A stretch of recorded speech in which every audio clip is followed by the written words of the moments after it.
Saint മാക്സിലേക്ക് ഏവർക്കും സ്വാഗതം.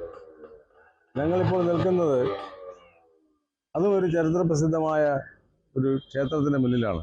ക്ഷേത്രങ്ങളുടെ മുന്നിൽ നിൽക്കാനുള്ള ആളുകളല്ല ഞങ്ങൾ എന്ന് അറിയാം. എന്നാൽ പോലും പക്ഷേ ഒരു പ്രദേശത്ത് ചെല്ലുമ്പോൾ അവിടുത്തെ ഏറ്റവും വലിയ ഐഡന്റിറ്റി എന്ന് പറയുന്നത് ഒന്നീ ക്ഷേത്രമായിരിക്കും, അല്ലെങ്കിൽ പള്ളിയായിരിക്കും. അല്ലാതെ പാർട്ടിയുടെ ബലികുടീരങ്ങളോ, പുന്നപ്ര അതങ്ങനെ ഉണ്ട്, വയലാർ അങ്ങനെ ഉണ്ട്, കണ്ണൂരിൽ പല സ്ഥലങ്ങളും അങ്ങനെയുണ്ട്. പക്ഷെ ഇവിടെ ഞങ്ങൾ നിൽക്കുന്നത് അമ്പലപ്പുഴയിലാണ്. അമ്പലപ്പുഴ ശ്രീകൃഷ്ണസ്വാമി ക്ഷേത്രം, ചരിത്രപ്രസിദ്ധമായ അമ്പലപ്പുഴ പാൽപ്പായസം എന്ന് പറയുന്ന ഏറ്റവും പ്രസിദ്ധമായ നമ്മുടെ ഒരു ചരിത്രത്തിൻ്റെ മാത്രമല്ല, ഒരു സാമൂഹിക ജീവിതത്തിൻ്റെയും അതുപോലെ തന്നെ മൊത്തത്തിലുള്ള ജീവിതത്തിൻ്റെ എല്ലാം തന്നെ ഒരു പ്രത്യേക സ്ഥലമാണ്.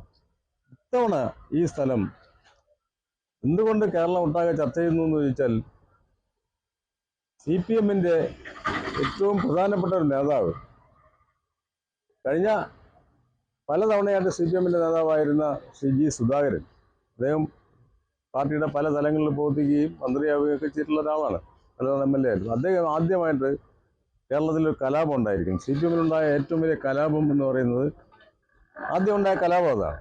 ആ കലാപത്തിൻ്റെ അദ്ദേഹം കൊളുത്തിവിട്ട തിരി കേരളം എമ്പാടും പറന്നിട്ടുണ്ടെന്നുള്ളത് നമ്മൾ കണ്ണൂർ വരെ പോയാൽ കാണാൻ പറ്റുന്നതാണ്.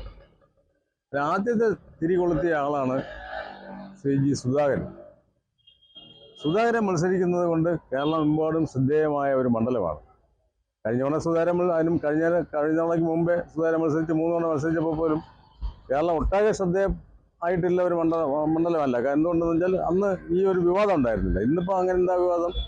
അദ്ദേഹം CPM-ന്റെ സമുന്നത നേതാവായിരുന്നു.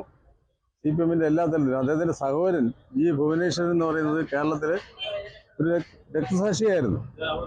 ഒരു രക്തസാക്ഷി എന്നുള്ള നിലയിൽ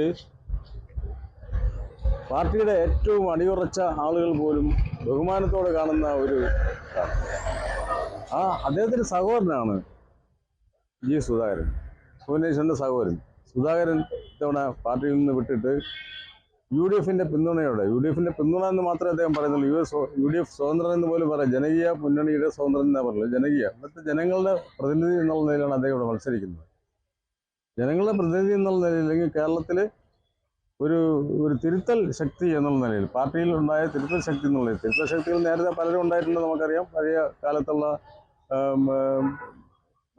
MV രാഘവൻ ഉൾപ്പെടെയുള്ള, പിന്നീട് ഗൗരിയമ്മ ഉൾപ്പെടെയുള്ള ഒരു പാർട്ടിയിൽ തിരുത്തൽ ശക്തികളായി വന്നിട്ടുണ്ട്. പിന്നീട് അവർ പുറത്തായിട്ടുണ്ട്, അവർ വേറെ പ്രസ്ഥാനങ്ങൾ ഉണ്ടാക്കിയിട്ടുണ്ട്, അവർ കേരളത്തിൽ മന്ത്രിമാരായിട്ടുണ്ട്, ഇതൊക്കെയാണ്. അതിനുശേഷം ഏറ്റവും പ്രധാനപ്പെട്ട ഒരു ചർച്ച നടക്കുന്ന ഒരു ഘട്ടത്തിലാണ് നമ്മൾ അമ്പലപ്പുഴ ശ്രീകൃഷ്ണസ്വാമി ക്ഷേത്രത്തിന് മുന്നിൽ നമ്മൾ നിൽക്കുന്നത്. എന്നോടൊപ്പം ശ്രീ EP അനിലുണ്ട്. ശ്രീ EP അനിൽ, നമ്മളെ വളരെ പ്രത്യേകം ചർച്ച ചെയ്യേണ്ട ഒരു മണ്ഡലമാണ് അമ്പലപ്പുഴ എന്നുള്ളത് നിങ്ങൾക്ക് അറിയാമല്ലോ. കാരണം വെച്ചാൽ സുധാകരൻ മത്സരിക്കുന്നത് CPM-ന്റെ സ്ഥാനാർത്ഥിയായിട്ടല്ല. കഴിഞ്ഞ 3 തവണ 4 തവണയൊക്കെ CPM-ന്റെ സ്ഥാനാർത്ഥിയായിട്ട് മത്സരിച്ച സ്ഥലത്ത് സുധാകരൻ ഒരു റബലായിട്ട് മത്സരിക്കുന്നത്. റബലെന്ന് അദ്ദേഹം പറയുന്നില്ല. കാരണം എന്താ പറയുക, ആ പാർട്ടിയിൽ നിന്ന് പുറത്തായി കഴിഞ്ഞാൽ പിന്നെ റബലെന്ന് പറയാൻ പറ്റില്ല. പിന്നെ അദ്ദേഹം ജനകീയ മുന്നണിയുടെ സ്വതന്ത്രനായിട്ട് മത്സരിക്കുകയാണ്. അങ്ങനെ ഉള്ള ഒരു സാഹചര്യത്തിലാണ് ഞങ്ങൾ ചർച്ച ചെയ്തത്. എന്താണ് സുധാകരൻ്റെ ഇപ്പോഴത്തെ ഒരു പ്രസക്തി ഉള്ളത്?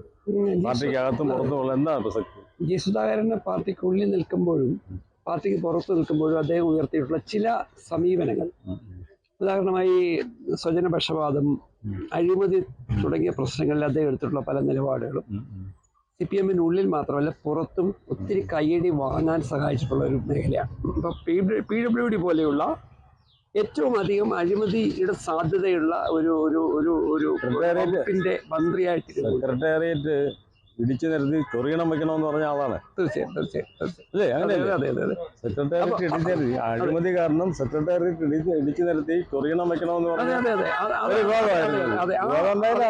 സത്യമാണ്. അപ്പോ സ്വാഭാവികമായി ഈ ആശയം ഉയർത്തിയ ഒരാൾ, എന്നാൽ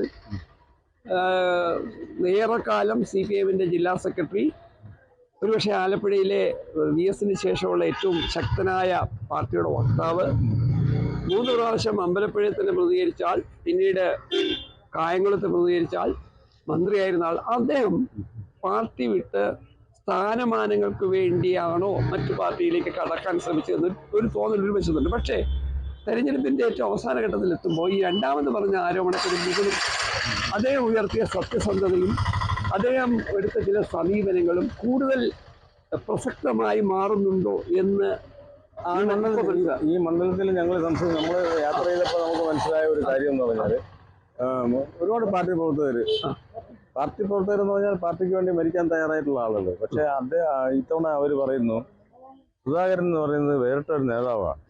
വേറിട്ട നേതാവെന്ന് വെച്ചാൽ അഴിമതി ലെവലേശമില്ല, പറയുന്ന കാര്യങ്ങൾ തുറന്നു പറയും, ആരെയും ചോദ്യം ചെയ്യാനുള്ള ഇല്ല. അദ്ദേഹം കഴിഞ്ഞ കുറേ നാളായിട്ട് സൈലൻസിൽ നിൽക്കുന്നുണ്ടെങ്കിൽ പോലും ആ സൈലൻസ് എന്ന് പറയുന്നത് പാർട്ടിയുടെ അച്ചടക്കത്തിന്റെ ഭാഗമായിട്ടുള്ള സൈലൻസാണ്. പക്ഷെ അതിൻ്റെ ഒരു പരിധി വിടുമ്പോൾ, അതിൻ്റെ അതിര് കടക്കുമ്പോൾ പിന്നെയും സൈലൻസ് പാലിക്കുക അല്ലെങ്കിൽ നിശബ്ദത പാലിക്കുക എന്ന് പറയുന്നത് പാർട്ടിയുടെ പ്രമുഖ എന്നുള്ള നിലയിൽ അത് ശരിയല്ല. എനിക്ക് തോന്നുന്നു അതായിരിക്കാം ഒരു പക്ഷേ അല്ലേ, കൃഷി കെട്ടിട്ടായിരിക്കും അദ്ദേഹം അങ്ങനെ. എന്തായാലും അദ്ദേഹം ഉയർത്തിയ സമീപനങ്ങൾക്ക് കൂടുതൽ അംഗീകാരം സമൂഹത്തിൽ നിന്ന് ലഭിക്കുന്ന ഒരു തോന്നൽ ഇപ്പോൾ ഇവിടെ ഉണ്ടായിട്ടുണ്ട്. തുടക്കത്തിൽ നമ്മൾ വിചാരിച്ചിരുന്നത് ഈ സുധാകരൻ അപ്രസക്തമായി മാറുമെന്നും കോൺഗ്രസ്സുകാർ പോലും ഒരുപക്ഷെ അദ്ദേഹത്തെ തലപ്പറയുന്നൊക്കെ ആയിരുന്നു. പക്ഷെ അങ്ങനെയല്ല. അതിനിപ്പം പിണറായി വിജയൻ ഇവിടെ വന്ന് പറഞ്ഞ എന്താണ്? പിണറായി പറഞ്ഞ നിങ്ങൾക്കറിയാമോ, കേരളത്തിലെ കമ്മ്യൂണിസ്റ്റ് പാർട്ടി എന്ന് പറയുന്നത് കമ്മ്യൂണിസ്റ്റ് പാർട്ടിയിൽ ആലപ്പുഴയും രക്തസാക്ഷികളുടെ കണ്ണൂരിൽ കയ്യൂർ ഉൾപ്പെടെയുള്ള ഈ രണ്ട് സ്ഥലത്തെയും പാർട്ടി എന്ന് പറയുന്നത് പാർട്ടിയുടെ വ്യതിയാനം സംഭവിക്കുന്നവരെ അങ്ങനെ കൈനീട്ടി സ്വീകരിക്കുന്ന ഒരു സ്ഥലമല്ല. വ്യതിയാനം ആരെങ്കിലും പാർട്ടിയിൽ നിന്ന് വ്യതിയാനപ്പെട്ട് പോയിട്ടുണ്ടെങ്കിൽ അത് ഗൗരിയമ്മയുടെയൊക്കെ വിഷയം നമുക്ക് അറിയാവുന്ന കാര്യമാണ്. പക്ഷെ പിന്നീട് അതിനകത്തൊരു വിഷയം അതൊക്കെ അദ്ദേഹത്തിന്റെ ആഗ്രഹങ്ങളായിരുന്നു. ഇപ്പൊ ആലപ്പുഴ ഒരു പക്ഷേ ശരിയാണ്, പുന്നപ്ര വയലാർ സമരം, രക്തസാക്ഷികളുടെ നാടെന്നൊക്കെ പറയുമ്പോഴും തെരഞ്ഞെടുപ്പുകളിൽ ഏകവിഷയമായി ഇടതുപക്ഷത്തിന് മാത്രം അനുകൂലമായ സമയം എടുത്ത ജില്ലയൊന്നും അല്ല ആലപ്പുഴ. ആലപ്പുഴ എല്ലാ മണ്ഡലങ്ങളിലും UDF ജയിച്ചു കയറാൻ കഴിഞ്ഞിട്ടുള്ള ഒരു പാരമ്പര്യമുണ്ട്. മറ്റൊന്ന് ആലപ്പുഴ ഇവിടെ തന്നെ ഇപ്പൊ നേരത്തെ പറഞ്ഞല്ലോ, ഇപ്പൊ കമ്മ്യൂണിസ്റ്റ് പാരമ്പര്യമുള്ള ഒരു മണ്ഡലമാണ് അമ്പലപ്പുഴ എന്നുള്ളത്. ഉദാഹരണത്തിന് ഈ VS അച്യുതാനന്ദൻ ജയിച്ചിട്ടുണ്ട്, അതെ, സുശീല ഗോപാലൻ ജയിച്ചിട്ടുണ്ട്, സുശീല ഗോപാലൻ ജയിച്ചിട്ടുണ്ട്,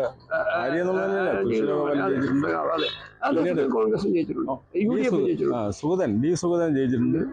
പിന്നീട് 2001 D സുഗതൻ ജയിച്ചതിന് ശേഷം പിന്നീട് ഉണ്ടായ ഒരു ഇതെന്ന് പറയുന്നത്, പിന്നീട് നാളിതുവരെ UDF ആരും ജയിച്ചിട്ടില്ല.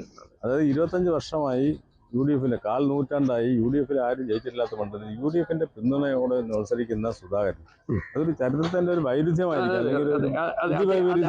അദ്ദേഹത്തെ ജയിക്കാൻ കഴിഞ്ഞാൽ എന്ന് മാത്രമല്ല, അദ്ദേഹം പറഞ്ഞതുപോലെ അദ്ദേഹത്തിന്റെ ഈ നിലപാട് ഈ മണ്ഡലത്തിൽ മാത്രമല്ല മറ്റു ചില മണ്ഡലങ്ങളിൽ ചില സ്വാധീനങ്ങൾ ചെലുത്തുന്ന അദ്ദേഹത്തിന്റെ പ്രസ്താവന ഇപ്പോൾ വളരെ ഗൗരവതരമായി മാറിയിട്ടുണ്ട്. ഉദാഹരണം ആലപ്പുഴ ഉൾപ്പെടുന്ന മണ്ഡലം. എന്തായാലും അദ്ദേഹത്തിന്റെ ഇവിടുത്തെ ഈ നിലപാട് അദ്ദേഹം പാർട്ടിക്ക് പുറത്തു വന്നെടുത്ത നിലപാടിന്റെ തുടർച്ചയാണെങ്കിൽ ഇപ്പോൾ അദ്ദേഹത്തിന്റെ അക്സെപ്റ്റൻസ്, കൂടുതൽ അംഗീകാരം അദ്ദേഹത്തിന് ലഭിക്കുന്നു എന്ന് നമ്മൾ തോന്നുന്നുണ്ടാവും. നമുക്കൊന്ന് വിശകലനം ചെയ്യാം. കാരണം എന്നറിയാം, അത് വിശകലനം ചെയ്യുമ്പോൾ നമുക്ക് മനസ്സിലാവുന്ന ഒരു കാര്യമുണ്ട്. അദ്ദേഹം ഈ പാർട്ടിക്കെതിരെ ഉന്നയിച്ചിരിക്കുന്ന ഈ വിഷയം ആശയപരമായവരൊന്നും അല്ല.